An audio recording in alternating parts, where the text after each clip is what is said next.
तो last class में हम लोग पढ़े थे पॉलिनेशन की definition. What is pollination? Transfer of pollen grains from the anther to stigma is known as pollination. अब पॉलिनेशन कराने के लिए बहुत सारी एजेंसीज होती हैं, तो आज ही कैसे पढ़ेंगे कौन पॉलिनेशन कराएगा तो क्या कहेंगे।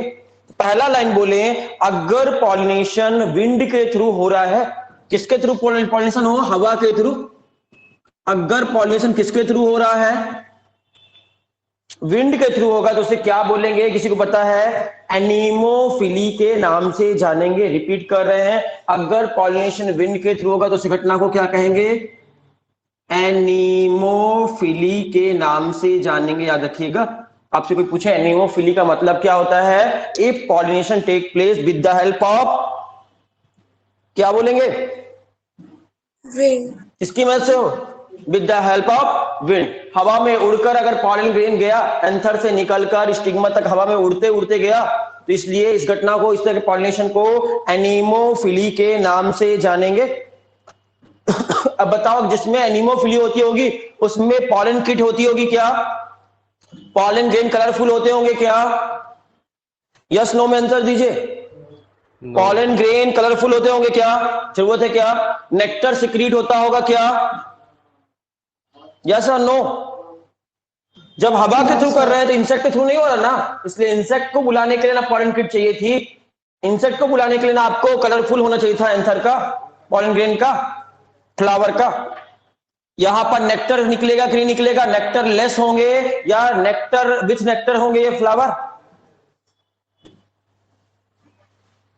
तो आपको मालूम चल गया, पॉलन ग्रेन बहुत सारे निकलेंगे। हवा में उड़कर जाना है तो चांस बहुत ज्यादा बर्बाद होने का, तो बहुत सारे पॉलन ग्रेन निकलेंगे। मेनी रहेंगे। कलर रहेगा कि नहीं रहेगा? विदाउट कलर रहेंगे। वेट में हल्के रहेंगे कि भारी रहेंगे? हवा में उड़कर जाना है तो लाइट वेटेड रहेंगे क्या या वेटेड होंगे? लाइट वेटेड होंगे। लाइट वेटेड होंगे पॉलन ग्रेन, है ना। हेयरी होंगे जिससे चिपक पाए। आपका स्टिग्मा भी हेयरी होगा, जिससे उड़ते उड़ते अगर पॉलन ग्रेन आ रहा तो उसे कैच कर लेगा, पकड़ लेगा। कैसा होगा स्टिग्मा भी? हेयरी होगा। फ्लावर कलरलेस होगा, नेक्टरलेस होगा। ठीक है, समझ में आया? ऐसा पॉलिनेशन किस में देखने को मिलता है आपको? तो देखना, एनीमोफिली आपको देखने मिल जाएगी सीरियल्स में। जितने भी सीरियल्स होते हैं, अनाज, गेहूं, चावल, उन सभी सीरियल्स में कौन सी फिली होती है? ग्रास में, मेज में, ग्रास में, मेज में, इन सभी में एनीमोफिली देखने मिलती है। जिम्नोस्पर्म प्लांट में क्या देखने मिलती है? जिम्नोस्पर्म प्लांट्स में भी आपको पढ़ाए थे, यहां पर जिम्नोस्पर्म प्लांट्स जो पढ़ाए थे किंगडम प्लांटी में, जिम्नोस्पर्म प्लांट्स भी एनीमोफिली ही करते हैं। हवा में उड़कर जाते हैं विंड की मदद से। कोई दिक्कत? अब क्वेश्चन है मेरा, ध्यान सुनकर आंसर देना। वाटर हाइसिंथ में कौन सा प्लांट की बात कर रहे हैं हम? वाटर हाइसिंथ प्लांट का नाम है। वाटर हाइसिंथ नाम से मालूम चला आपका?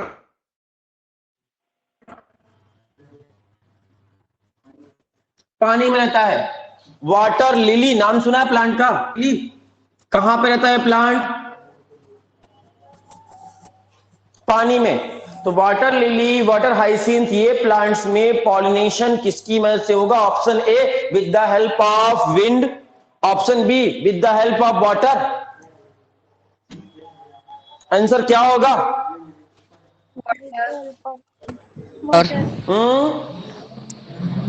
जिन बच्चों को वाटर देखकर लालच आ रहा है वो गलत आ रहा है। याद रखना, नाम पे मत जाना, थोड़ा दिमाग लगाना। क्या इसके फ्लावर जो होंगे वाटर हाइसिंथ में फ्लावर, वो कहां होंगे? हवा में होंगे कि पानी के अंदर डूबे हुए होते हैं फ्लावर? कमल का फूल खिलेगा तो उसका फूल कहां होगा? पानी के अंदर या पानी के ऊपर? पानी के ऊपर। कैसे पॉलिनेशन जाए? हाँ, तो वाटर के थ्रू जाएगा। वाटर के थ्रू पॉलिनेशन होगा या फिर एयर के थ्रू होगा? इनमें जिनका नाम लिखा हुआ है एयर के थ्रू से एनीमोफिली होती है।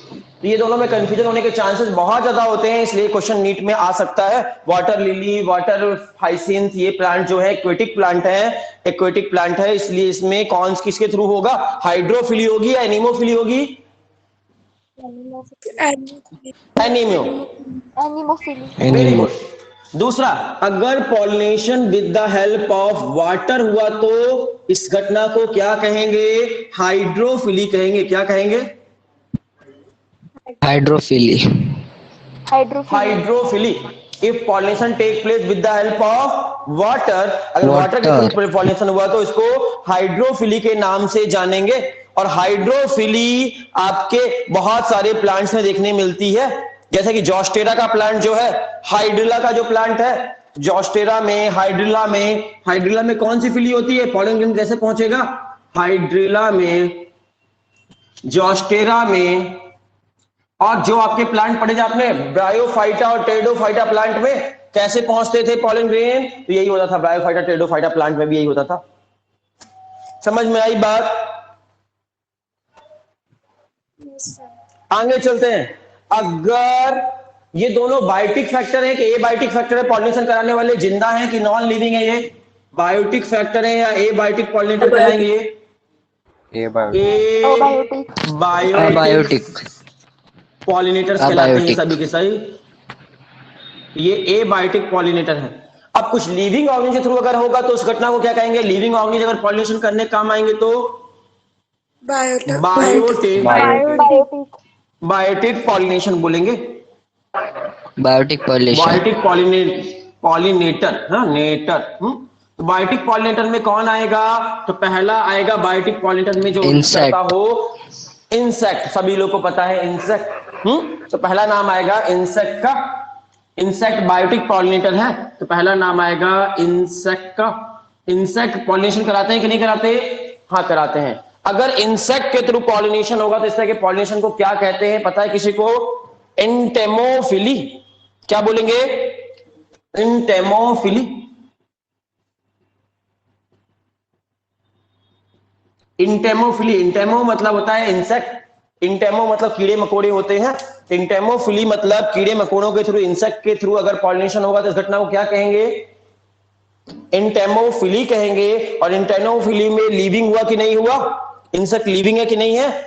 बायोटिक फैक्टर में आएंगे। अब जिस प्लांट में इंटेमोफिली हो रही होगी उस प्लांट के फ्लावर कैसे होंगे? कलरफुल होंगे। देखो इसलिए मैं कलरफुल बना दिया, लिख दिया कलरफुल होंगे, जिससे इंसेक्ट को अट्रैक्ट कर पाए।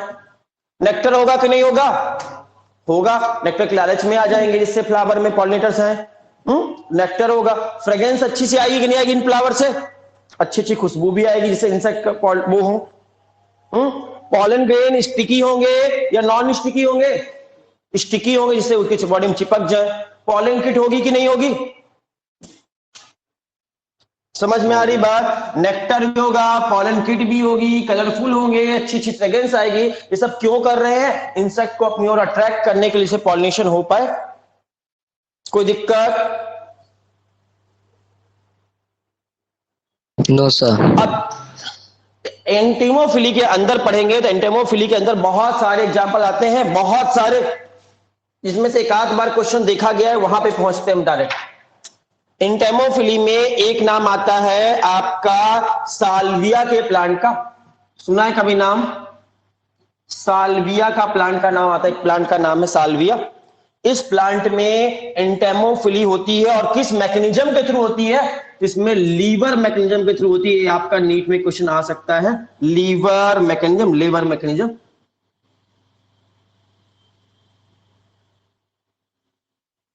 लीवर मैकेनिज्म का एग्जांपल कौन सा है? साल्विया। जिसको डिटेल में जानने की इच्छा है तो उसको बता सकते हैं, वैसे ज्यादा डिटेल में पढ़ना नहीं है, बट जानने की इच्छा है तो बता सकते हैं। इच्छा है क्या? लीवर मैकेनिज्म आपने फिजिक्स या मैथ में पढ़ा होगा। फिजिक्स का क्वेश्चन में लीवर मैकेनिज्म पढ़ा है क्या?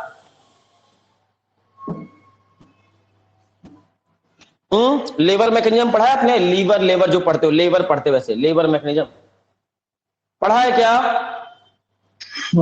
फिजिक्स का क्वेश्चन नहीं पढ़ा? बता देते, सुन लो जल्दी से, किसी के मन में न रहना जाए। आपने कभी वाला झूला पार्क में देखा है क्या? झूले पे मत जाओ, डिजाइन पे मत जाओ। ऐसा झूला कभी पार्क में देखा है क्या? यहां पर एक बच्चा बैठता है और यहां पर भी एक बच्चा बैठता है, देखा है क्या? ये वाला यहां पर जैसे बच्चा बैठेगा, यहां पर एक बच्चा आकर बैठेगा तो ये वाला पार्ट ऊपर आ जाएगा अपने आप कि नहीं आ जाएगा?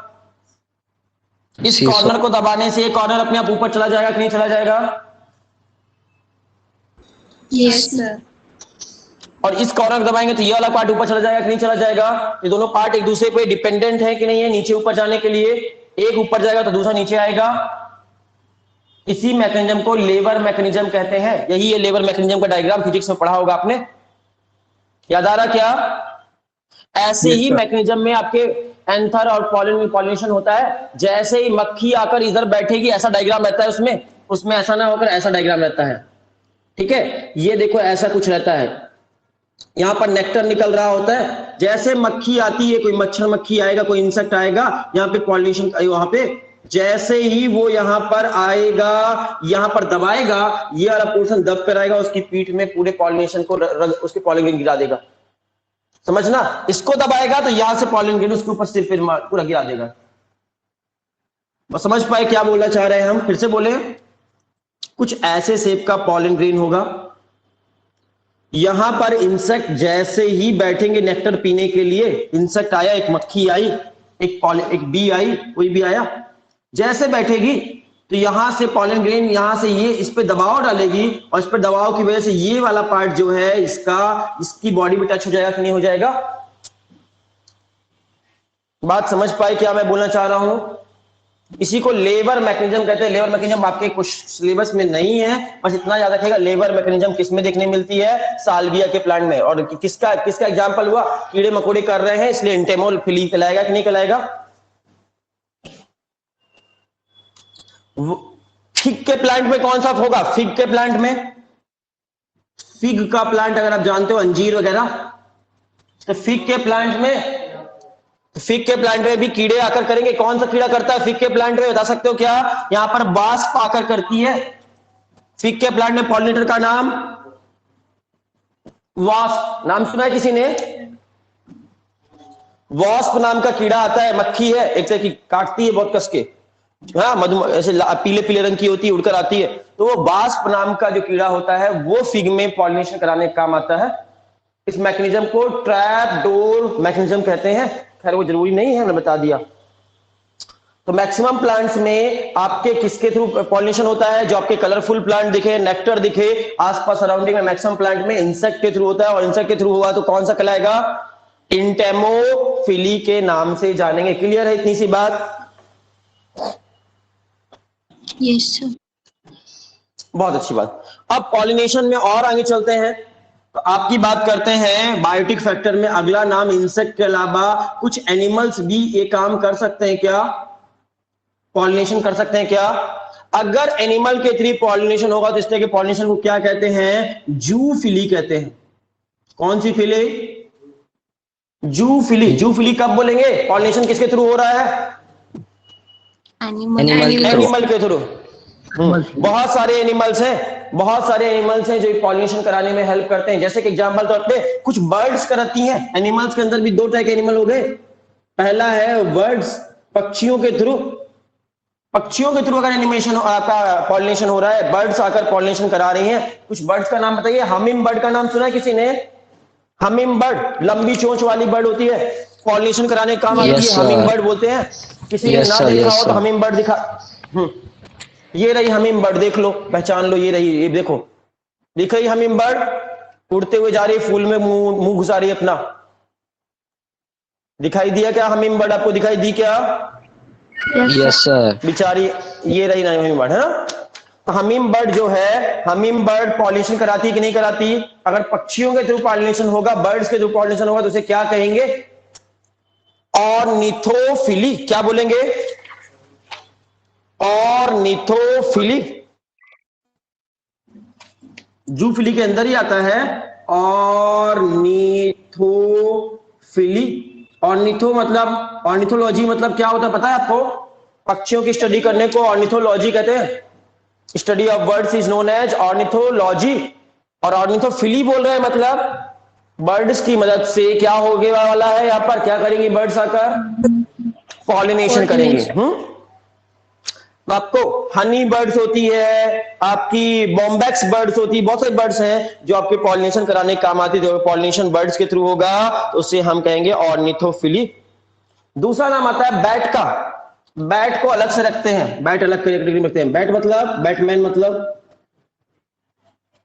चमगादड़, चमगादड़ के थ्रू चमगादड़। पॉलिनेशन होता है, हाँ चमगादड़ के थ्रू पॉलिनेशन उल्टा लटका रहता है, उसके थ्रू होता है तो उसको बोलते हैं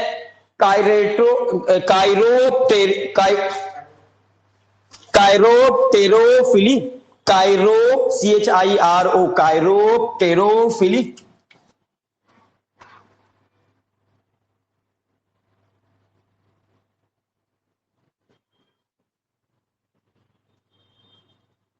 कायरोप्टेरोफिली कब बोलेंगे? अगर वैट के थ्रू होगा तो। सब जूफिली के अंदर है कि नहीं है ये सब? अगर यस सर, चमगादड़ अगर जूफिली पॉलिनेशन में। कर दें, हाँ जूफिली के अंदर ही है। आगे चलेंगे, आपका लास्ट है स्नेल के थ्रू अगर पॉलिनेशन होता है। पॉलिनेशन कौन करते हैं? स्नेल अगर करते हैं पॉलिनेशन। हाँ बोलो बच्चों। सर जो बर्ड से होते हैं बोलो उसे क्या बोलो। कहते हैं? Ornithophily, ornithophily, ORNITHO, ornitho. ठीक है, माल्कोफिली बोलेंगे। अगर स्नेल के थ्रू हो रहा है तो स्नेल के थ्रू होगा तो उसको माल्कोफिली के नाम से जानेंगे। कौन सा फिली? माल्कोफिली। वैसे ये सब नीट में नहीं आएगा इतना सारा, आपके नीट में 2 ही जगह क्वेश्चन आएगा। कौन कौन सा आ सकता है? विंड के थ्रू, ये इंपॉर्टेंट है, और इंसेक्ट के थ्रू, ये इंपॉर्टेंट है आपके लिए। 2 चीजों पे आप ज्यादा फोकस करेंगे, इंसेक्ट और विंड। चलें आगे। इंटेमोफिली और एनिमोफिली का मतलब समझ गए, बाकी के फिली का मतलब आपको समझ में आ गया तो अच्छी बात है, नहीं आया तो कोई बात नहीं। हाँ बोलो बच्चा। सर भूषण ने सर आपको क्वेश्चन पूछा है, जिनेटोगैमी मतलब क्या होता? बताए थे तो जाइनेटोगेमी कल लास्ट क्लास में पढ़ा चुके हैं बच्चों। जाइनेटोगेमी पढ़ा चुके हैं आपको। अच्छा, जाइनेटोगेमी आपको पढ़ाए थे पॉलिनेशन में। अगर आपका 3 तरह का पॉलिनेशन पढ़ाए थे, आपको याद करो। अगर सेम फ्लावर के में पॉलिनेशन हो रहा, सेम फ्लावर के एंथर के से सेम फ्लावर के उसमें जाता है अगर, तो उसको ऑटोगेमी कहते हैं, सेल्फ पॉलिनेशन कहते हैं, ऑटोगेमी। अगर एक ही पेड़ में लगे हुए 2 फ्लावर के बीच में अगर पॉलिनेशन होता है, एक ही पेड़ एक है लेकिन फ्लावर 2 है, एक ही पेड़ में लगे हुए 2 फ्लावर के बीच में अगर पॉलिनेशन होता है उसको जाइटेनोगेमी कहते हैं। जाइटेनोगेमी किसे कहते हैं? एक ही प्लांट के 2 फ्लावर के बीच में अगर पॉलिनेशन होगा उसे जाइटेनोगेमी कहते हैं। ठीक है, एम्ब्रियोलॉजिकली वो क्रॉस पॉलिनेशन है और जेनेटिकली ये सेल्फ पॉलिनेशन है। पढ़ा चुके थे ये बात, जाइटेनोगेमी। और लास्ट है आपका जीनोगेमी। अगर 2 अलग अलग प्लांट के फ्लावर आपस में पॉलिनेशन कर रहे हैं तो जीनोगेमी। तो पॉलिनेशन 3 तरह का आपको पढ़ा चुके थे। तो जाइटेनोगेमी बीचों बीच का था, एक ही प्लांट के 2 अलग अलग फ्लावर में पॉलिनेशन हो उसे जाइटेनोगेमी कहते हैं। क्लियर था? लास्ट क्लास में पढ़ा चुके थे। ये क्लियर है आपको जो भी स्क्रीन पे लिखा हुआ है बच्चा? Yes sir. विंड के थ्रू पॉलिनेशन को क्या कहते हैं? एनिमोफिली। वाटर के थ्रू हुआ तो हाइड्रोफिली। इंसेक्ट के थ्रू हुआ तो इंटेमोफिली। एनिमल्स के थ्रू होगा तो जूफिली। बर्ड्स के थ्रू हुआ तो ऑर्निथोफिली। बैट के थ्रू हुआ तो कायरोप्टेरोफिली। और अगर स्नेल के थ्रू हुआ तो माल्कोफिली। फिग में पॉलिनेटर कौन है? वास्प है, इंसेक्ट है वास्प। हाँ, लीवर मैकेनिज्म कहां पर देखने मिलेगी? किस प्लांट में? साल्विया के प्लांट में देखने मिलती है। इसका एक स्क्रीनशॉट ले लो। आगे चले। हाँ बोलो बोलो। सर आप हाँ भेज देते हैं बच्चों, सर आप भेज दो सर स्क्रीनशॉट प्लीज। भेज देते हैं बच्चों। सर अब पढ़ते हैं आगे फर्टिलाइजेशन की ओर। हाँ बच्चा बोलो, कुछ बोलना चाह रही हो? सर आपकी आवाज बीच बीच में बहुत लैग हो रही है। वो कभी कभी नेटवर्क का इश्यू होता है बच्चा, आप क्या कर सकते हैं। अभी आ रही क्या? हाँ सर, बीच अभी में क्लियर आ एकदम रही? से चल। हाँ वो बीच बीच में हो जाता होगा, कभी मेरा नेटवर्क होता होगा, कभी आपका होता होगा, वो तो खैर सोशल इशू है। चलो इतना समझ गए हो क्या? बोलो बोलो बच्चा, कुछ बोलना चाह रहे हो? जैसे स्क्रीनशॉट भेजना आ गया सर। हाँ हाँ भेज देगा बच्चा। हाँ हाँ भेज दिया होगा, किसी ने भेज दिया। चला गया। चलो अब आगे चलते हैं इंपॉर्टेंट टॉपिक की ओर, फर्टिलाइजेशन। फर्टिलाइजेशन की ओर चलते हैं। पहली बार फर्टिलाइजेशन प्लांट में किसने देखा था? पहली बार प्लांट में फर्टिलाइजेशन स्टार्स बर्गर नाम के साइंटिस्ट ने देखा था। देखा कैसे फर्टिलाइजेशन होता है, उन्होंने देखा, ध्यान से देखना। ये क्या बना रहे हैं आप, आंसर देते जाओ, जो बनाते जा रहे हैं आंसर देते जाओ। क्या बनाया हमने अभी तक? स्टिग्मा। स्टिग्मा। ये क्या बना Stigma. दिया हमने? अब क्या बनाया ये? और ये क्या बना दिया हमने? Ovary. ओवरी। और पूरे डायग्राम को क्या बोलेंगे? ये स्टिग्मा, ये स्टाइल और ये ओवरी, पूरे डायग्राम को कार्पेल, फीमेल सेक्स ऑर्गन ये। Carpel. हाँ, पॉलिनेशन होगा। पॉलिनेशन होगा तो एक पॉलन ग्रेन उड़ता हुआ आएगा कि नहीं आएगा? और एक उड़ता हुआ पॉलन ग्रेन आया और ये देखो कहां पर आकर बैठ गया? स्टिग्मा में आकर चिपक गया कि नहीं चिपक Stigma गया? पर. स्टिग्मा पर आकर एक पॉलन ग्रेन आकर चिपक गया। और जैसे ही पॉलन ग्रेन स्टिग्मा में चिपकेगा तो पहला काम क्या करेगा पॉलन ग्रेन? जैसे ही स्टिग्मा में चिपका ये पॉलन ग्रेन, तो पॉलन ग्रेन क्या करेगा? यहां पर क्या चीजें होंगी? ये क्या चीज है यहां पर स्टिग्मा में? न्यूट्रिएंट्स है, वाटर है, शुगर है, मॉइस्चर है, इन सबको एब्जॉर्ब कर लेगा कि नहीं कर लेगा? कौन एब्जॉर्ब करेगा? Pollen grain. तो पहला स्टेप क्या था? First step, pollen grain absorbs the moisture and water from the stigma। हुआ कि नहीं हुआ? इतना काम हुआ, समझ गए क्या? पहली लाइन क्या बताए? सबसे पहली घटना कौन सी होगी? पॉलिनेशन होगा। पॉलिनेशन के बाद पॉलन ग्रेन यहां पहुंच गया स्टिग्मा में। जैसे ही पॉलन ग्रेन यहां पहुंचेगा पहला काम करेगा, it absorb the water and nutrients from the stigma. Stigma से वाटर और न्यूट्रिएंट्स को एब्जॉर्ब कर लेगा। और जैसे ही वाटर और न्यूट्रिएंट्स को एब्जॉर्ब कर लेगा, इसके अंदर कंटेंट बढ़ जाएगा कि घट जाएगा? बढ़ जाएगा। बढ़ जाएगा। और इसकी वजह से यहां पर बढ़ जाएगा। तो इससे क्या होगा? अंदर में इंटाइन बड़ी होने की कोशिश करेगी कि नहीं करेगी? फ्लेक्सिबल होती है इंटाइन की, नहीं होती है? तो अंदर वाली लेयर इंटाइन कहलाती है। इंटाइन बड़ी होने की कोशिश करेगी। लेकिन एक्जाइन कैसी है? रिजिड है। बड़ा होने देगी क्या उसको? नहीं होने देगी। इसलिए एक्जाइन इंटाइन की लड़ाई चलती रहेगी। तो कहां पर? जहां पर एक्जाइन नहीं है उसे क्या कहते हैं? जहां पर एक्जाइन नहीं होती उसे क्या कहते हैं? जर्मपोर। तो जर्मपोर वाली जगह से ये इंटाइन बाहर निकलकर आ सकती है क्या? और निकलकर आएगी। इस घटना को क्या बोलेंगे? Germination of pollen grain. Pollen grain germinate हो गया। जर्मिनेशन ऑफ पॉलन ग्रेन क्या है? Extension of intine. इंटाइन अगर कम आउट हो जाती है, कहां से बाहर निकल आती है? जर्मपोर से बाहर निकल आए इंटाइन। इस घटना को क्या कहेंगे? अगर इंटाइन जर्मपोर से बाहर आ जाए तो जर्मिनेशन ऑफ पॉलन ग्रेन बोलेंगे। इस घटना को जर्मिनेशन ऑफ पॉलन ग्रेन के नाम से जानेंगे। और जैसे ही पॉलन ग्रेन जर्मिनेट होगा, उससे जो निकली है इंटाइन, ये इंटाइन कहां की ओर बढ़ेगी? स्टिग्मा से स्टाइल की ओर जाएगी कि नहीं जाएगी? जाएगी या नहीं जाएगी? आंसर दीजिए। और ये ट्यूब जैसी है कि नहीं है? इसलिए इसे कौन सी ट्यूब कहेंगे? पॉलन ग्रेन से निकली है, इसलिए इसका नाम होगा पॉलन ट्यूब। रिपीट कर रहे, ध्यान समझना। पॉलन ग्रेन जैसे ही स्टिग्मा में आएगा, स्टिग्मा से न्यूट्रिएंट और वाटर को एब्जॉर्ब कर लेगा। एब्जॉर्ब करने की वजह से इंटाइन के अंदर का कंसंट्रेशन हाई हो जाएगा कि नहीं हो जाएगा? और अगर कंसंट्रेशन हाई हो गया, अगर कंसंट्रेशन हाई हो गया है तो इसके ऊपर प्रेशर जनरेट करेगा कि नहीं करेगा? बड़ी होने की कोशिश करेगा कि नहीं करेगा? और अगर करेगा, बड़ा होने की कोशिश करेगा, तो कहां से बाहर निकलेगा? जर्मपोर से बाहर निकल आएगा। और जर्मपोर से जैसे ही बाहर निकलेगा तो बोलेंगे जर्मिनेशन हो गया कि नहीं हो गया पॉलन ग्रेन? Yes sir. और जर्मिनेशन होने के बाद ये पॉलन ग्रेन से ट्यूब जैसा निकला है, ये पॉलन ट्यूब स्टिग्मा में जाएगी, स्टिग्मा से स्टाइल में जाएगी, स्टाइल से ओवरी में जाएगी। ऐसे जाती जाएगी कि नहीं जाती जाएगी ये पॉलन ट्यूब? यस जाएगी या नहीं जाएगी? बहुत अच्छी बात है। पॉलन ट्यूब नीचे की ओर भागती हुई आ रही है, कोई दिक्कत? ये पॉलन ट्यूब है, नीचे की ओर बढ़ रही धीरे धीरे बढ़ती जा रही है। स्टिग्मा से पहुंची स्टाइल में, स्टाइल से पहुंच रही ओवरी की ओर। कोई दिक्कत क्या इसका समझने में? No sir. अगला नीट का आया हुआ क्वेश्चन है, नीट का आया हुआ क्वेश्चन है, पॉलन ट्यूब को बड़ा होने के लिए कौन सा न्यूट्रिएंट की जरूरत पड़ती है? इस पॉलन ट्यूब को बड़े होने के लिए कौन सा न्यूट्रिएंट की जरूरत पड़ती है, बता सकते हैं क्या? पॉलन ट्यूब को ग्रोथ करने के लिए कौन सा एलिमेंट की जरूरत होती है? मिनरल न्यूट्रिशन चैप्टर का क्वेश्चन है। आंसर याद रखिएगा, बोरॉन। कौन सा केमिकल चाहिए होता है इसको?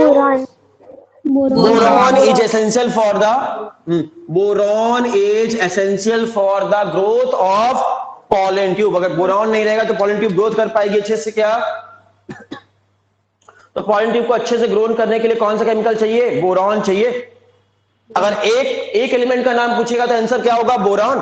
अगर ऑप्शन में 2 एलिमेंट दे रहा है और आपके पास चॉइस है तो थोड़ा बहुत एक और एलिमेंट भी है, इसका नाम है कैल्शियम। कैल्शियम भी थोड़ा बहुत हेल्प करता है, लेकिन मेनली अगर एक ही आंसर सुनना है तो आप क्या चुनेंगे? तो मेनली बोरॉन चाहिए होता है, थोड़ा बहुत सपोर्टिव में कैल्शियम भी हेल्प करता है इस काम में। तो पॉलन ट्यूब की ग्रोथ के लिए कौन सा एलिमेंट एसेंशियल है? एक एलिमेंट का नाम बताइए। बोरॉन। 2 एलिमेंट का नाम पूछे तो बोरॉन के अलावा और कोई भी हेल्प करता है क्या थोड़ा बहुत? कैल्शियम। कैल्शियम आयन भी इस काम में थोड़ी बहुत सपोर्ट करता है growth of pollen tube. Temperature कितना चाहिए होता है पॉलन ट्यूब को ग्रोथ करने के लिए? 20 से 30 डिग्री सेल्सियस। और इस तरह पॉलन ट्यूब किधर भाग रही है? केमिकल की ओर भाग रही है, इसलिए इसको कीमोट्रॉपिक मूवमेंट कहते हैं। कौन सा मूवमेंट कर रही है? कीमोट्रॉपिक मूवमेंट में आएगा ये मूवमेंट। केमिकल की ओर जा रही है इसलिए कीमोट्रॉपिक मूवमेंट कर रही है। और ओवरी के अंदर कौन होगा इस जगह पर? इस जगह को लोक्यूल कहते हैं। लोक्यूल में कौन होता है? ओव्यूल होगा कि नहीं होगा? तो देखो, तो ये देखो ओव्यूल बना देते हैं, ये रहा ओव्यूल्स। ओव्यूल होगा तो ओव्यूल में सबसे बाहर में कौन होगा? आउटर इंट्यूगमेंट होगा। उसके अंदर कौन सा होगा? इनर इंट्यूगमेंट होगा। 2 पार्ट है कि नहीं है? आउटर और इनर इंट्यूगमेंट है। ये कोई दिक्कत? और ये क्या है अंदर में जो बनाया हमने? ये ओव्यूल से। ओव्यूल का क्या है? आउटर इंट्यूगमेंट दिख रहा है आपको।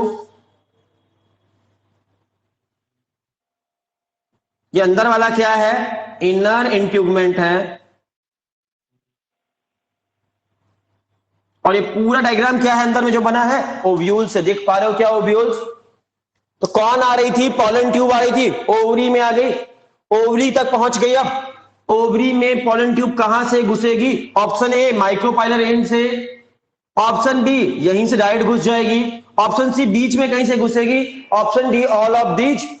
आंसर है ऑल ऑफ दीज। याद रखिएगा, ओव्यूल्स के अंदर, याद रखिएगा ओव्यूल्स के अंदर पॉलन ट्यूब कहीं से भी घुस सकती है। कौन कौन से ऑप्शन है? पहला माइक्रोपाइल से घुस जाए, दूसरा ऑप्शन है चलाजल इंड से घुस जाए, और तीसरा है कहीं से भी घुस जाए, मिड में कहीं से भी घुस जाए। 3 ऑप्शन है।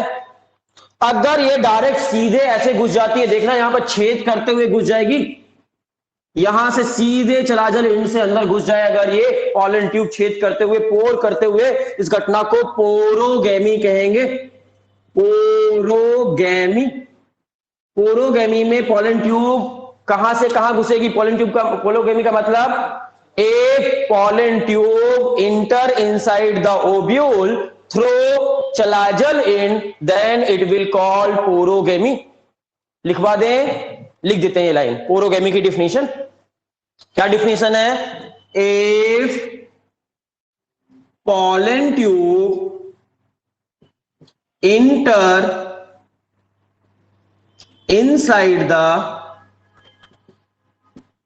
inside the ovule,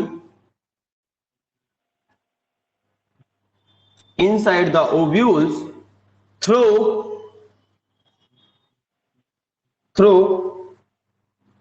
chalagal end,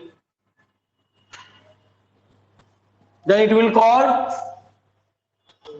porogamy कहलाएगा। अगर ओव्यूल्स के अंदर, ओवरी के अंदर, ओव्यूल्स के अंदर पॉलन ट्यूब कहां से घुस रही है? सीधे ऐसे छेदते हुए घुस जाए, इस घटना को पोरोगेमी के नाम से जानेंगे। पहला ऑप्शन था। दूसरा ऑप्शन हम देते हैं,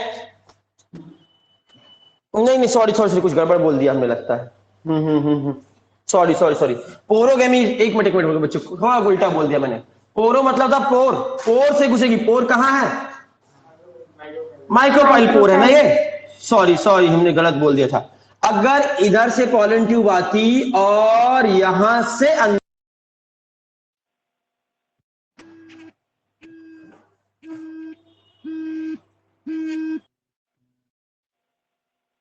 तो a pollen tube enter inside the, अगर पॉलन ट्यूब कहां से इंटर कर रही है, enter inside the ovule through micropylar end हो जाएगा यहां पर बच्चों, तो सुधार लोगे, through micropylar end, then it will call porogamy. Porogamy की डिफिनेशन अब क्लियर है, थोड़ा कंफ्यूजन हो गया था हमको बोलने में उस समय। कहां से घुसे, अगर माइक्रोपाइल पोर से घुसे, देखो ऐसे घुसे, पॉलन ट्यूब इधर से आए, इधर से जाए, और कहां से घुसेगी पॉलन ट्यूब, ये घुस गई यहां से अंदर, देख पा रहे हो पॉलन ट्यूब अंदर कैसे घुसी, इस वाले भाग से घुस रही है अंदर, माइक्रोपाइलर इंड से घुस रही है, पोर से घुस रही है, इसलिए इस घटना को पोरोगेमी कहेंगे। किसी छेद से घुसेगी तो, क्लियर है इतनी सी बात, पोरोगेमी। मैक्सिमम प्लांट में कहां से घुसती है, मैक्सिमम प्लांट में यही होता है, मैक्सिमम प्लांट में कौन सी गेमी देखने मिलेगी, पोरोगेमी। ऑप्शन ए मिल गया आपको। ऑप्शन बी, अगर ये पॉलन ट्यूब इतना घूमा घूमी ना करती, डायरेक्ट यहीं से घुस जाती, दूसरा ऑप्शन था, कौन से इंड से घुस जाती, इंड का नाम बताइए, चलाजल इंड से ही घुस जाती, यहीं से डायरेक्ट घुस जाती, अगर यहीं से अंदर घुस जाती, इस घटना को क्या कहते हैं, चलाजल इंड से घुसी, चलाजोगेमी, क्या बोलते हैं, चलाजोगेमी। तो दूसरा ऑप्शन क्या है, चलाजोगेमी। चलाजोगेमी कुछ प्लांट में देखने मिलती है कि नहीं मिलती, हाँ मिलती है। कुछ प्लांट्स में क्या होता है, तो लिख लोगे, इफ पॉलन ट्यूब इंटर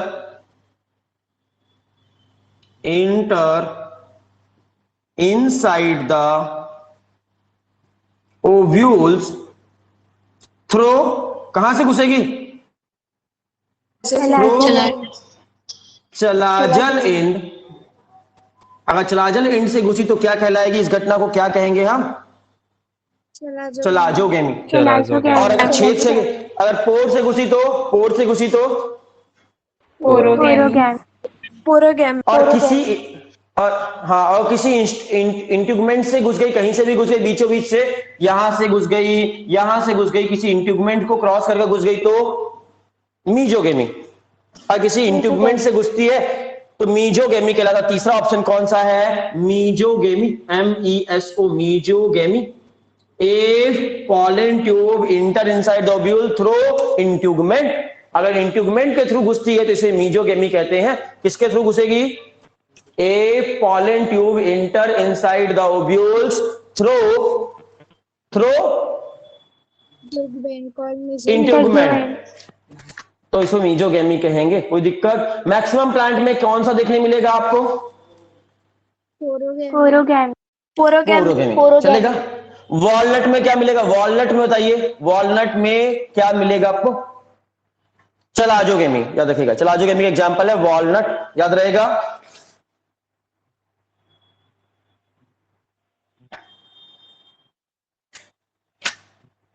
चल सकते हैं आगे बच्चों, अगर इतना तो समझ गए हो। तो अभी पॉलन ट्यूब बन गई, पॉलन ट्यूब कहां घुस गई, ओवरी के अंदर चली आई, ओवरी के अंदर कहां चली गई, ओव्यूल्स के अंदर तक चली गई कि नहीं चली गई,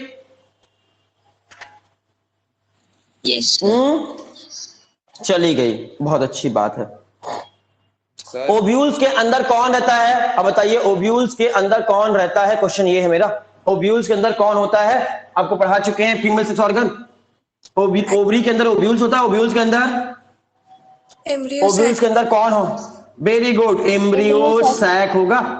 तो देखो एम्ब्रियो सैक बना देते हैं हम आपका, तो ये रहा आपका एम्ब्रियो सैक है। ये एम्ब्रियो सैक में कितनी सेल, कितने न्यूक्लियस होते हैं, 7 सेल 8 न्यूक्लियस। 7 cell 8 nucleus. की 3 सेल को क्या कहेंगे, तीन सेल चला जाएंगे तो क्या कहेंगे, सर आपकी आवाज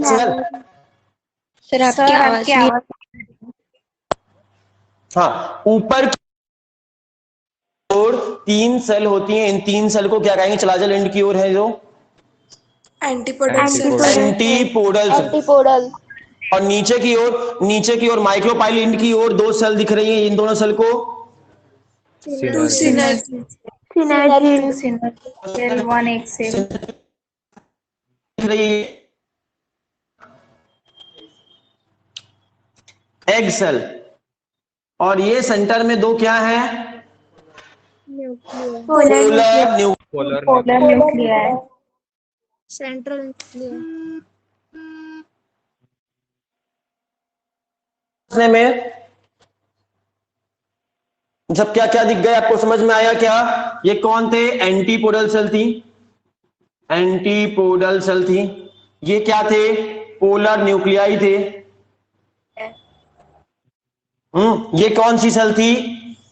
एग सेल थी। और ये दो कौन है? Synergid. इस तरह एम्ब्रियो, इस पूरे को क्या कह रहे हैं? आपके एम्ब्रियो सैक कह रहे हैं। एम्ब्रियो सैक में कितने न्यूक्लियस हैं? 7 सेल हैं और 8 न्यूक्लियस दिख रहा है आपको। इसे फीमेल गैमेटोफाइट भी कहते हैं। फीमेल गैमेटोफाइट दिख रहा है, इसके अंदर फीमेल गैमेट भी दिख रहा है। फीमेल गैमेट का नाम एग सेल। दिख रही क्या? Yes, sir. बहुत अच्छी बात है। तो देखो ये आपके चारों तरफ से कौन आ रहा था? ये साइड से कौन आ रहा था? ये देखो पॉलन ग्रेन्स था, पॉलन ग्रेन से ट्यूब निकल रही थी और ट्यूब अंदर की ओर जा रही है कि नहीं जा रही है? कौन से तरफ से जाना पसंद करेगी? सबसे ज्यादा फेवरेट प्लेस कौन सा है यहां से घुसने का? मैक्सिमम प्लांट में कहां से घुसेगी? माइक्रोपाइलर एंड से घुसेगी। माइक्रोपाइलर इसी पॉलन, हाँ माइक्रोपाइलर से पोरोगेमी होगा। और जब ये अंदर घुसने की कोशिश कर रही थी ये पॉलन ट्यूब, रास्ते में कहीं पर ये पॉलन ट्यूब जो अंदर जा रही थी, तो रास्ते में कहीं ना कहीं पर इस पॉलन ट्यूब में कितनी सेल रही होंगी? कितनी सेल रही होंगी? 2 सेल। नाम बताइए उन दोनों सेल का। पॉलन ट्यूब के अंदर 2 सेल होती है, उन सेल का नाम? वेजिटेटिव सेल और जनरेटिव ना। तो वेजिटेटिव और जनरेटिव सेल रही होंगी। कौन कौन चल रही होंगी? एक रही होगी वेजिटेटिव सेल, और दूसरी सेल का नाम बताइए? Generative cell. किसके अंदर थी ये पॉलन ग्रेन के अंदर थी। यहां पर थी पहले, पॉलन ग्रेन से चली होंगी तो पॉलन ग्रेन से इस पॉलन ट्यूब में आ गई होंगी, और पॉलन ट्यूब में जब आई होंगी तो जनरेटिव सेल में डिवीजन हो जाएगा, सेल डिवीजन हो जाएगा। और एक जनरेटिव सेल से कितनी सेल बन जाएंगी? 2 सेल बन जाएंगी। दोनों सेल को किस नाम से जानेंगे? किस नाम से जानेंगे? गैमिट के नाम से जानेंगे। कितने गैमिट बन जाएंगे एक जनरेटिव सेल से? 2 गैमिट। तो कितनी सेल दिख रही हैं आपको यहां पर? 3 सेल दिखाई देंगी। एक होगी वेजिटेटिव सेल और 2 कौन सेल दिखेंगी? Gamete. 2 गैमेट दिखेंगे। तो 2 गैमेट हैं और एक वेजिटेटिव सेल है। यहां से जैसे ही पास में जाएंगे तो आपकी जो वेजिटेटिव सेल है वो डिजेनरेट हो जाएगी। सिनर्जिड्स के पास जाते ही तो वेजिटेटिव सेल तो डिजेनरेट हो जाएगी और गैमेट अंदर घुस जाएंगे कि नहीं घुस जाएंगे? पहला गैमेट जो घुसेगा वो किसके साथ फ्यूजन कर लेगा? एग सेल के साथ। और दूसरा गैमेट, हाँ, एग सेल के साथ फ्यूजन कर लेगा। तो ध्यान से देखना, आपका पहला गैमेट जो है वो अंदर जाएगा और किसके साथ फ्यूजन कर लेगा? एग सेल के साथ फ्यूजन कर लेगा। दिख रही ना स्क्रीन आपको यहां पर? एग सेल के साथ फ्यूजन कर लेगा। पहला गैमेट आपका एग सेल के साथ फ्यूजन कर लिया और ये दोनों मिल जाएंगे। पहला गैमेट और एग सेल फ्यूज हो जाएंगे। मेल और फीमेल गैमेट फ्यूज होगा तो क्या बन जाएगा इन दोनों के मिलने से? जाइगोट। जाइगोट बन जाएगा। जाइगोट बड़ा हो जाएगा तो क्या बना लेगा? एम्ब्रियो। एम्ब्रियो बन जाएगा। और एम्ब्रियो से एक एम्ब्रियो से आपका एम्ब्रियो बन गया है ना। तो देख सकते हो आपका ये प्रोसेस है। पहली बार फर्टिलाइजेशन हुआ कि नहीं हुआ, इसे फर्स्ट फर्टिलाइजेशन बोल सकते हैं। इस पूरी घटना को, मेल गैमेट और एग सेल के मिलने की घटना को फर्स्ट फर्टिलाइजेशन बोल सकते हैं क्या? पहली बार फर्टिलाइजेशन हुआ, बोल सकते हैं क्या? पहले फर्स्ट फर्टिलाइजेशन का प्रोडक्ट क्या बना? जाइगोट बना, कह सकते हैं क्या? बहुत अच्छी बात है। सेकंड, एक और मेल गैमेट है, जो दूसरा मेल गैमेट वो भी अंदर घुसेगा और वो जाकर किससे के साथ फ्यूजन हो जाएगा? 2 पोलर न्यूक्लियाई के साथ। दो पोलर न्यूक्लियाई को जाकर फ्यूज कर देगा, दूसरा मेल गैमेट जो जाएगा वो इसके पास पहुंच जाएगा, दो पोलर न्यूक्लियस के पास। दो पोलर न्यूक्लियस को सेकेंडरी न्यूक्लियस भी बोल सकते हो आप, तो आपकी इच्छा जो बोलना है। तो दो पोलर न्यूक्लियस के पास पहुंच जाएगा और इनको जाकर फ्यूज कर देगा। जैसे फर्टिलाइजेशन बोलेंगे कि नहीं बोलेंगे इस घटना को भी? Yes sir, triple fusion. और इसमें कितनी सेल फ्यूज हो रही हैं? 3 सेल फ्यूज हो रही है, दो पोलर न्यूक्लियस की और एक ये न्यूक्लियस, 3 न्यूक्लियस फ्यूज हो रहा है। इसलिए इस घटना को क्या कह सकते हैं? ट्रिपल फ्यूजन कह सकते हैं। क्या ट्रिपल फ्यूजन किसे कहते हैं? आपसे पूछा जाए ट्रिपल फ्यूजन में किसका किसका फ्यूजन होगा? एक मेल गैमेट होगा और दो पोलर न्यूक्लियस होंगे, इनके बीच में जब फ्यूजन होता है जैसे हम ट्रिपल फ्यूजन के नाम से जानते हैं। ट्रिपल फ्यूजन में क्या बनेगा? क्या बनेगा? पेन बनेगा। क्या बनेगा? पेन बनता है ट्रिपल फ्यूजन। ट्रिपल फ्यूजन से आपका प्रोडक्ट क्या है? तो आंसर याद रखना, एक मेल गैमेट और दो पोलर न्यूक्लियस मिलते हैं तो क्या बनेगा? पेन बनेगा। PEN, पेन बनता है। क्या बनता है? Primary endosperm nucleus. Very good, primary endosperm nucleus बनता है। फुल फॉर्म है primary endosperm nucleus, PEN. Primary endosperm nucleus किससे बनता है? एक मेल गैमेट और दो पोलर न्यूक्लियस के मिलने से बनता है PEN, PEN, primary endosperm nucleus. और ये प्राइमरी इंडोस्पर्म न्यूक्लियस आगे जाकर क्या बना देगा? पेन से आगे जाकर क्या बन जाएगा? इंडोस्पर्म बन जाएगा। इस तरह इंडोस्पर्म का फॉर्मेशन हो जाएगा इस पूरी घटना में। इतनी बातें समझ में आ रही हैं क्या? अगर आ गई हैं तो आपको समझ में आ गया कि इंडोस्पर्म कैसे बना। फर्स्ट फर्टिलाइजेशन हुआ कि सेकंड फर्टिलाइजेशन बनता है इंडोस्पर्म? Second fertilisation. तो कितने बार फर्टिलाइजेशन हुआ इस पेड़ में? एंजियोस्पर्म प्लांट में कितने बार फर्टिलाइजेशन होता है? एक बार या दो बार? 2 टाइम्स। इसीलिए इसे डबल फर्टिलाइजेशन बोल सकते हैं। डबल फर्टिलाइजेशन बोल सकते हैं क्या? Yes sir. बहुत अच्छी बात है, डबल फर्टिलाइजेशन बोलेंगे। पहला बताइएगा, इसमें मेल गैमेट में कितने क्रोमोसोम होंगे? n नंबर ऑफ क्रोमोसोम होंगे। फीमेल गैमेट में एग सेल में भी n नंबर ऑफ क्रोमोसोम होंगे। तो जाइगोट में कितने क्रोमोसोम हो जाएंगे? एम्ब्रियो में कितने हो जाएंगे? 2n नंबर ऑफ क्रोमोसोम हो जाएंगे। यहां पर देखना, दूसरे फर्टिलाइजेशन में गैमेट में कितने क्रोमोसोम होंगे? n। एक पोलर न्यूक्लियस में एक होंगे, दो पोलर न्यूक्लियस में दो होंगे। यहां पर n+n होगा क्या? 2n होंगे क्या पोलर न्यूक्लियस में? एक पोलर न्यूक्लियस में एक, दूसरे पोलर न्यूक्लियस में दो, एक। मतलब कितनी सेल फ्यूज हो, कितने न्यूक्लियस फ्यूज हो रहे हैं? 3 न्यूक्लियस फ्यूज हो रहे हैं। इसलिए इंडोस्पर्म पेन में कितने न्यूक्लियस होंगे? कितने n होंगे? 3n होगा। इसीलिए इंडोस्पर्म कैसा होता है? एंजियोस्पर्म प्लांट का एंजियोस्पर्म कैसा होता है? ट्रिप्लॉइड होता है। तो आपसे इस तरह क्वेश्चन नीट में पक्का आएंगे, पक्का कंफर्म वाला लिख के ले लो। कौन से क्वेश्चन आएंगे? मेरे पास एक आम का पेड़ है, इसकी लीफ में अगर 20 क्रोमोसोम है इसकी लीफ में, तो इसकी रूट में कितने क्रोमोसोम होंगे? इसके स्टेम में कितने क्रोमोसोम होंगे? बताओ। लीफ में 20 क्रोमोसोम है? नहीं पता बच्चों?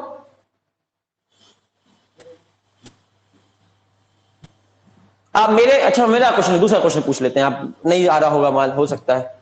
मेरे इस हाथ में 46 क्रोमोसोम है, इस हाथ की सेल में। इस हाथ की सेल में कितने क्रोमोसोम होंगे? मेरे पैर की सेल में कितने होंगे? मेरे सिर की सेल में कितने होंगे? मेरी आंख की सेल में कितने होंगे? 46 ही होंगे ना पूरी बॉडी में। मेरे स्पर्म में कितने क्रोमोसोम होंगे? तो फिर 23।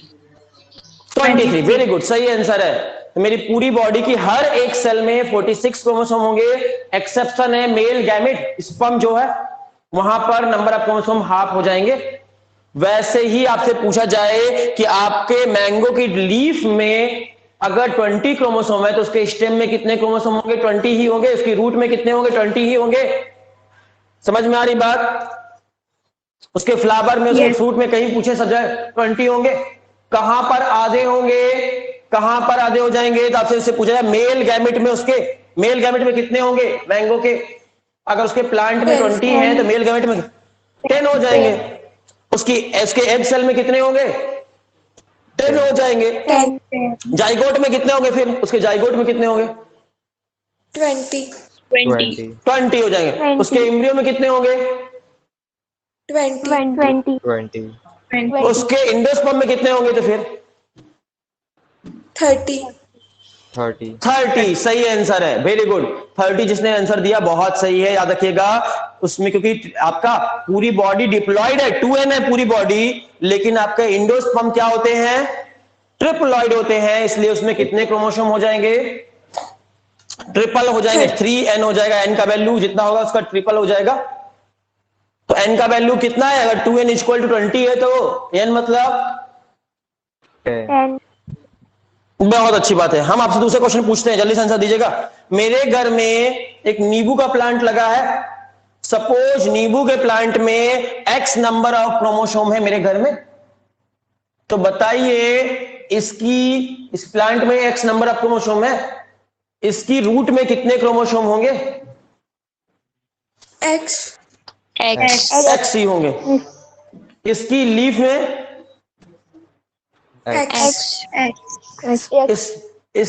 हाँ, समझ गए बात को? इसके जाइगोट में x ही होंगे। समझ में आ रही बात? ऐसे क्वेश्चन कर पाओगे क्या? Yes sir. चलो, बड़ी अच्छी बात है। हाँ बोलो बोलो बोलो। वो से समझ गया। समझ गए ना? बहुत अच्छी बात है। अब आपको फिर से क्वेश्चन पूछ लेते हैं। मेरे घर में संतरे का प्लांट लगा हुआ है, उसकी लीफ में अगर 30 क्रोमोसोम है तो बताना है आपको उसके पॉलन ग्रेन में कितने होंगे। पहला क्वेश्चन, लीफ में बताएं, लीफ में 30 है। दूसरा है उसके मीजोफिल सेल में कितने क्रोमोसोम होंगे? मीजोफिल सेल में कितने क्रोमोसोम होंगे? पॉलन ग्रेन में कितने होंगे? इंडोस्पर्म में कितने होंगे? रूट में कितने होंगे? आंसर दीजिए सभी का एक एक करके।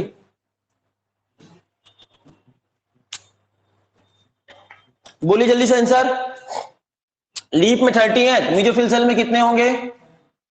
30 ही होंगे। 30।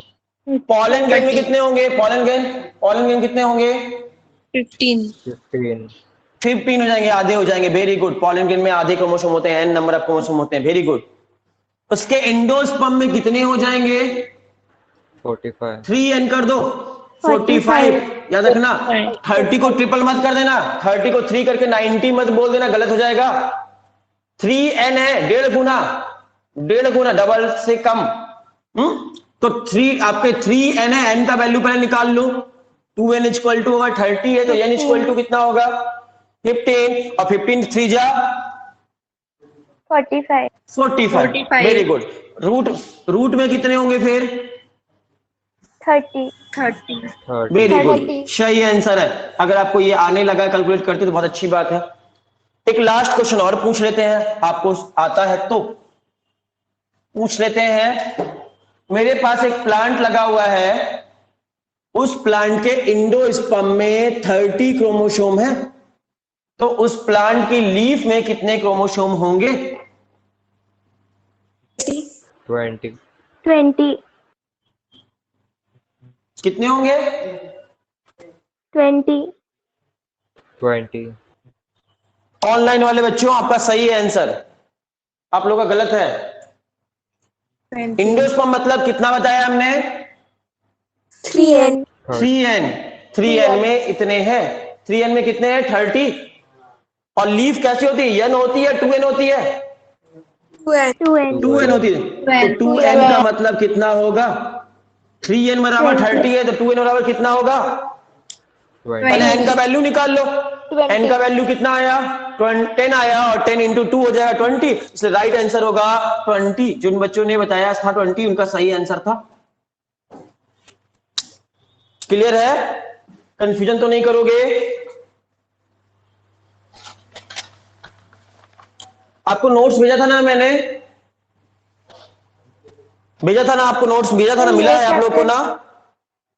हाँ, इसी चैप्टर के नोट्स ग्रुप में डाले थे ना एक बार।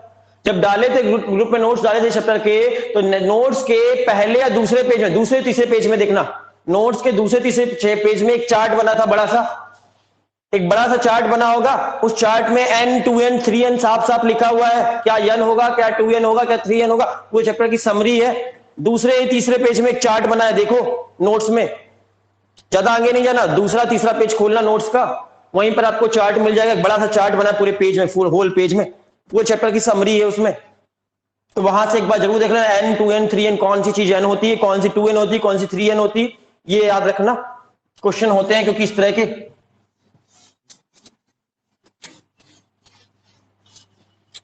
फर्टिलाइजेशन आने लगा समझ में आपको? Yes sir. बहुत अच्छी बात है। फर्टिलाइजेशन के बाद क्या होगा? जितनी फालतू चीजें वो डिजेनरेट हो जाएंगी, नहीं हो जाएंगी? Yes sir. हो जाएंगे। जैसे क्या क्या डिजेनरेट हो जाएगा? वेजिटेटिव सेल डिजेनरेट हो जाएगी, नहीं हो जाएगी? Vegetative cell, vegetative cell, antipodal cell, आपके सिनर्जेट्स, ये सब क्या हो जाएंगे? डिजेनरेट हो जाएंगे, नहीं हो जाएंगे? पॉलन ट्यूब, पॉलन ट्यूब भी डिजेनरेट हो जाएगी, नहीं हो जाएगी? यस। और इस तरह एक एक करके सारी चीजें डिजेनरेट होंगी। जब पॉलन ट्यूब डिजेनरेट हो रही होती है, जब पॉलन ट्यूब डिजेनरेट हो रही होती है, सिनर्जिट्स डिजेनरेट हो रहे होते हैं, तो सिनर्जिट्स जहां डिजेनरेट होते हैं वहां पर कुछ काला काला छूट या डार्क बॉडी रह जाती है, और उसे हम एक्स बॉडी के नाम से जानते हैं। क्या बोलते हैं?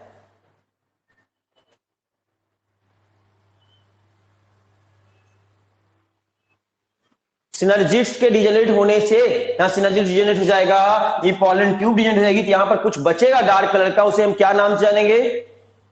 X body. कौन सी बॉडी? X body. सुना है ना, एक्स फ्रेंड था मेरा ये, है ना? एक्स मतलब कभी था, आज नहीं है। है कोई आप लोग का भी एक्स फ्रेंड है? एक्स फ्रेंड का मतलब कभी था ना। एक्स पीएम, एक्स पीएम का मतलब कभी पीएम थे, आज नहीं है। मनमोहन सिंह हमारे भारत देश के एक्स प्रधानमंत्री हैं। थे कि है? एक्स का मतलब थे। तो वैसे ही हालत है, सिनर्जिट्स जहां पर था उसकी जगह पर जो बचेगा, कुछ बचा खुचा, उसे क्या कहेंगे? X body. एक्स बॉडी के नाम से जानेंगे। कोई दिक्कत है तक समझने में? सर वो एक्स बॉडी का कुछ काम है क्या? नहीं, कोई काम नहीं। वह काला काला डार्क कलर कुछ रहता है तो उसका नाम दे दिया, हो गया बस, उससे कुछ नहीं। डिजेनरेटिंग पॉलन ट्यूब से और डिजेनरेटिंग न्यूक्लियस से बनता है वहां पर कुछ। तो पॉलन ट्यूब का मूवमेंट कौन सा मूवमेंट कहलाता है? कीमोट्रॉपिक मूवमेंट कहलाता है, याद रहेगा। तो मैक्सिमम सेल डिजेनरेट हो जाएंगी और आपका क्या क्या बचेगा अंदर में? बताइए, एम्ब्रियो साइक के पास कौन कौन सी बची? वो आपके जाइगोट बचा, एम्ब्रियो कह सकते, एम्ब्रियो बचा और स्पर्म बचा, बाकी सब डिजेनरेट हो जाएगा कि नहीं हो जाएगा इनके अलावा?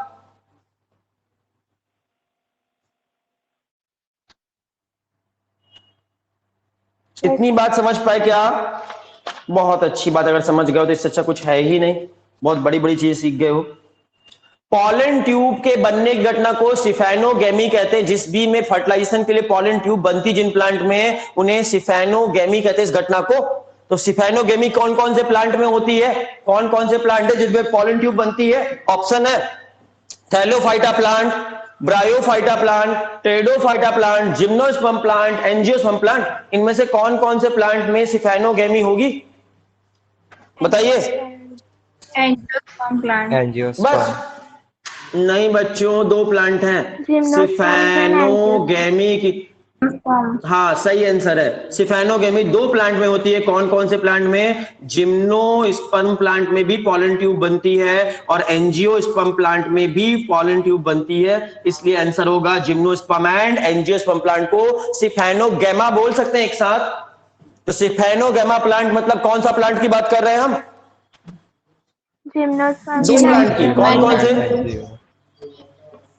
Very good.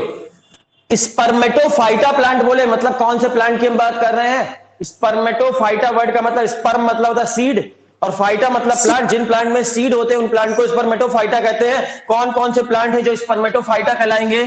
दुनिया में कौन कौन से प्लांट में सीड होते हैं? यही दोनों प्लांट है, इन्हीं दोनों प्लांट।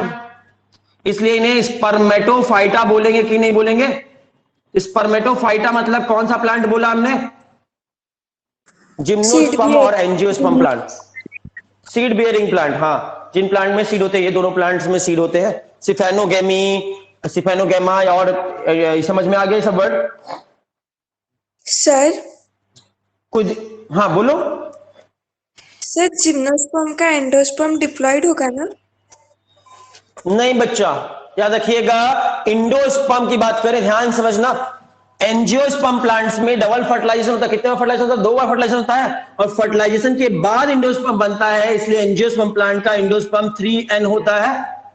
जिम्नोस्पर्म प्लांट में सिर्फ एक ही बार फर्टिलाइजेशन होता है, और फर्टिलाइजेशन से सिर्फ जाइगोट बस बनता है, इंडोस्पर्म नहीं बनता। इंडोस्पर्म बिफोर फर्टिलाइजेशन बन जाता है, और बिफोर फर्टिलाइजेशन बन जाएगा तो इसलिए ओनली n होगा। तो आपसे कोई पूछे जिम्नोस्पर्म प्लांट्स का इंडोस्पर्म हैप्लॉइड होगा कि डिप्लॉइड होगा कि ट्रिप्लॉइड होगा? हैप्लॉइड। तो जिम्नोस्पर्म प्लांट्स का इंडोस्पर्म हैप्लॉइड होता है, ओनली n होता है। अगर हम आपसे क्वेश्चन पूछे, ध्यान से रखना, मेरे पास एक मैंगो का ट्री है, इसमें 20 क्रोमोसोम है लीफ में, इसके मैंगो की ट्री के, मैंगो की लीफ में बात कर रहे हैं, मैंगो की लीफ में 20 क्रोमोसोम है, तो बताइए इसके इंडोस्पर्म में कितने क्रोमोसोम होंगे? 30। Very good. अगर सेम क्वेश्चन पूछे, हम बोले पाइनस के प्लांट में, पाइनस की लीफ में, मैंगो की जगह पाइनस लिख दिए हम, पाइनस की लीफ में 20 क्रोमोसोम है, इंडोस्पर्म में कितने होंगे? 10 हो जाएंगे, आंसर होगा 10। 20 भी नहीं होगा बच्चा, 10 होगा आंसर। कैसे?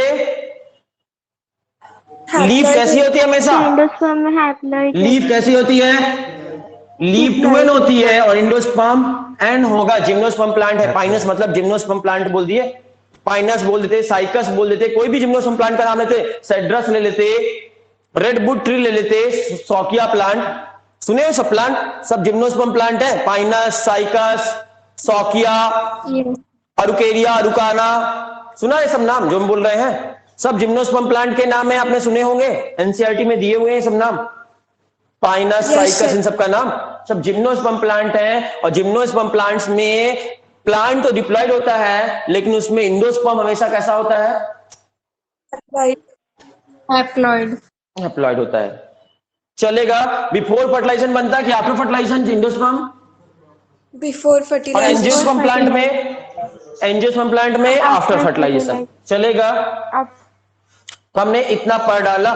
अब आगे और डिटेल में कल की क्लास में पढ़ेंगे, नेक्स्ट क्लास में इसके आगे पढ़ते हैं कि इंडोस्पर्म कैसे बना, फिर ये कैसे बना, जाइगोट कैसे बना, और डिटेल में पढ़ना है, उसको हम लोग नेक्स्ट क्लास में रखते हैं। आपका होपफुली 1 या 2 क्लास में चैप्टर खत्म हो जाएगा, आपके 1-2 चैप्टर क्लास में। इसी चैप्टर का आपका टेस्ट भी है इस संडे को, तो रेडी हो, संडे को इसी चैप्टर का टेस्ट है। सर मिटाइए मोस्ट सारा क्वेश्चन आपके हाँ, अब तो मिटा ही दिए, तुम पहले बोला था ना। हाँ सर ठीक है, बस डायग्राम का पिक भेज दीजिए सर। ठीक है, ले लो भाई पिक, ले लो, अब जो बचा है उसका ले लो। और जो नहीं बचा तो गया, वो डिलीट हो गया, पहले बोलना था। भेज दो जो बचा है। चलो फिर मीटिंग एंड करते हैं। थैंक यू बच्चों।